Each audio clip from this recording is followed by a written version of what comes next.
तो हालत है, सबके पास मोबाइल है, सब यूट्यूब पर देखते हैं, सब लोग समाचार सुनते हैं। कोई छिपी हुई बात नहीं है कि देश की स्थिति क्या है।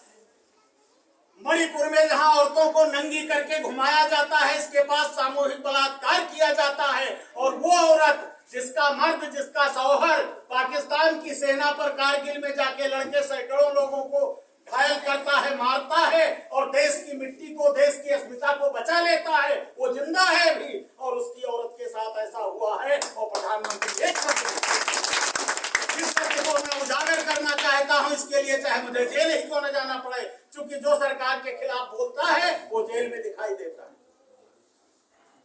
इसलिए कम से कम सोचो कि हमने वोट किसको दिया है और उसने मेरे साथ क्या किया।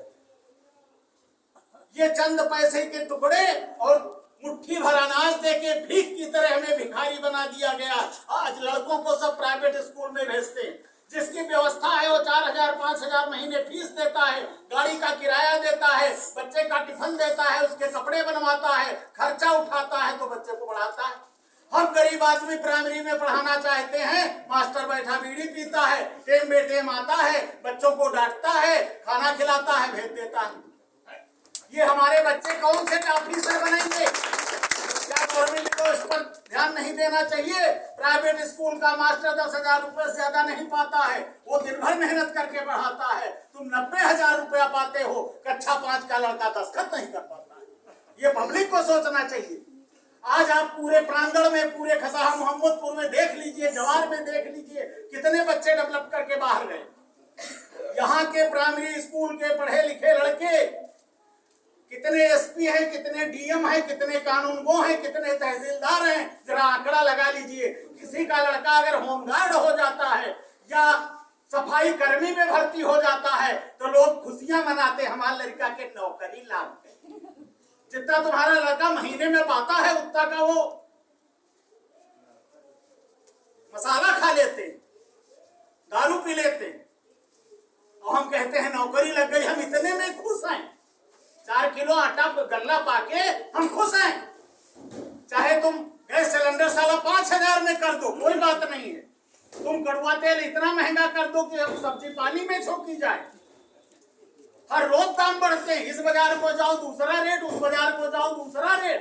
अभी हम एक मोटरसाइकिल लेने गए, हमने उससे पूछा भैया बताओ इसका सही रेट क्या?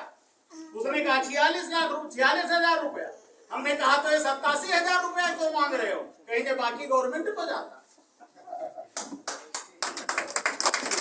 ये है हमारी स्वतंत्रता, ये है हमारा महापर्व।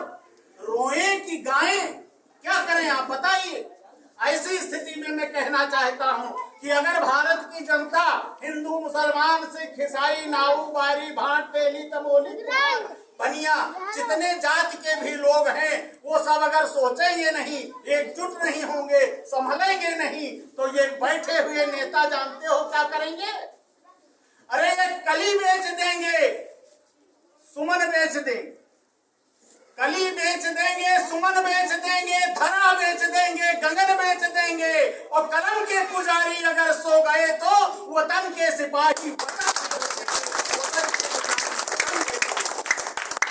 मैं ज्यादा न बोल कर केवल एक बात कह के जा रहा हूं। गरीब हो चाहे छोटा हो, चाहे बड़ा हो, चाहे पदाधिकारी हो, चाहे भिखमंगा हो, सबके लिए लागू होता है। अगर केंद्र में बैठा हुआ सत्ताधारी देश के लिए नहीं सोचेगा तो तुम सड़क पर हल्ला बोलने के अलावा कुछ नहीं कर सकते हो। इसलिए सत्ता किसकी होनी चाहिए ये तुम्हें सोचना है। तो मैं कहना चाहूंगा कि अगर तुम न सोचे, इसी तरह सोते रहे और बच्चों को भूखा सुलाते रहे, तो एक दिन ऐसा आएगा कि सत्य के मुख पे कालिख मली जाएगी। पढ़े लिखे लोग हैं, समझने की कोशिश करें। सत्य के मुख पे कालिख मली जाएगी, दंभ में ही मनुष्यता छली जाएगी, और बाद में श्याम आकर करोगे ही क्या, जब लाज द्रौपदी की चली जाएगी। इसलिए अभी सोचना है।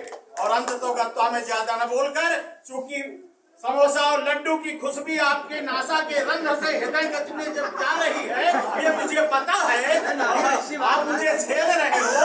इसलिए अंततः मैं ये कहना चाहता हूँ कि उठे जब जनाजा मेरा, अपने लिए कहता हूँ और ये सबके लिए लागू है, जब जनाजा मेरा तो मेरी पहचान लिख देना, मेरे जिस्म के हर जर्रे पर हिंदुस्तान लिख देना। मुझे मंदिर भी प्यारा है, मुझे मस्जिद भी प्यारी है, कहीं पर राम लिख देना, कहीं रहमान लिख देना। ये कहकर मैं अपनी वाणी को समाप्त करता हूँ। धन्यवाद।